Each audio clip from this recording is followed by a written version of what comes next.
Hello everyone. Sri Jawaharlal Tada Education Societies, Yavatmal Public School welcomes you to the digital world. Welcome to YouTube channel YPS Back to Class. Please like and share our videos and subscribe the channel. Hello everyone, मैं Neelam Sharma Yavatmal public school की हिंदी शिक्षिका Yavatmal public school के YouTube channel YPS back to class पर आप सबका स्वागत करती हूँ। आज हम हिंदी व्याकरण का सबसे मूल और बुनियादी भाग के बारे में जानने वाले हैं, वर्ण और वर्णमाला।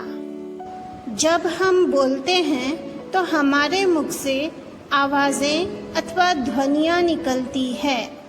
इन ध्वनियों के लिखित रूप को ही वर्ण कहते हैं। वर्ण भाषा के लिखित रूप की सबसे छोटी इकाई होती है। इन्हें तोड़ा नहीं जा सकता। स्वर और व्यंजन सभी वर्ण होते हैं, जैसे आ, च, ब आदि। प्रत्येक ध्वनि को लिखने के लिए निश्चित चिन्हों का प्रयोग होता है। इन्हीं चिन्हों को वर्ण या अक्षर कहते हैं। संसार में अनेक भाषाएं बोली जाती है, जैसे हिंदी, अंग्रेजी, चीनी, नेपाली आदि। प्रत्येक भाषा के अपने अलग अलग वर्ण होते हैं, जैसे हिंदी वर्ण अ, आ, ई आदि, अंग्रेजी वर्ण ए, बी, सी, डी आदि। वर्ण के दो प्रकार हैं, पहला स्वर और दूसरा व्यंजन। आइए पहले जानते हैं स्वर के बारे में। स्वर किसी अन्य वर्ण की सहायता के बिना बोले जाने वाले वर्ण स्वर यानी वॉवेल्स कहलाते हैं। स्वर हिंदी भाषा में कुल 11 स्वर होते हैं, अ से लेकर औ तक। स्वर के आगे आते हैं अनुस्वार, विसर्ग, अनुनासिक। अन, अह, अ पर चंद्र बिंदु, इसे अनुस्वार कहते हैं। इसका चिन्ह वर्ण के ऊपर लगता है। इसे बोलने में नाक से ध्वनि निकलती है। इसे विसर्ग कहते हैं।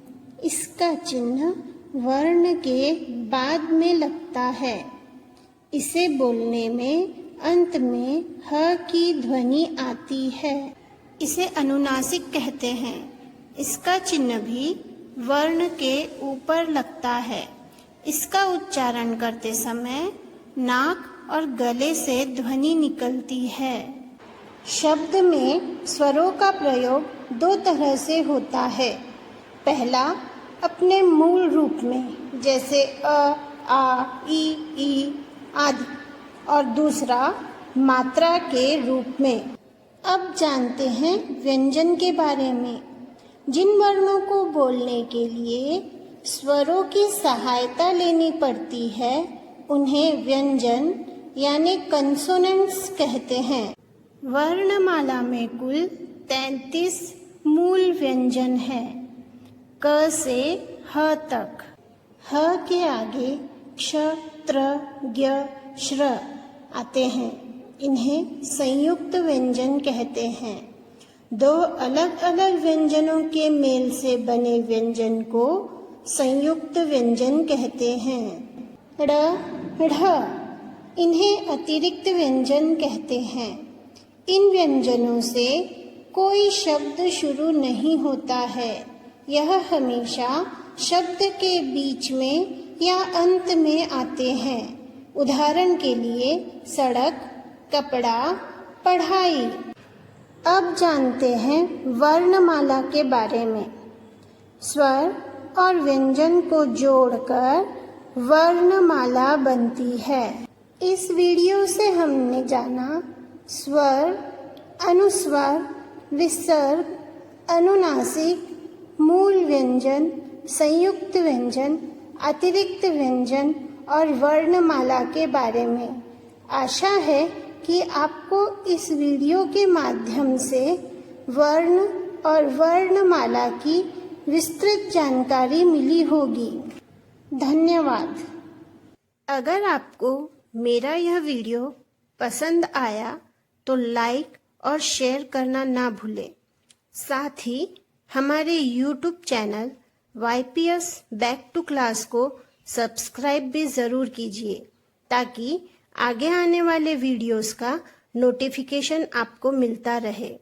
इस वीडियो को देखने के लिए आप सभी का बहुत बहुत धन्यवाद।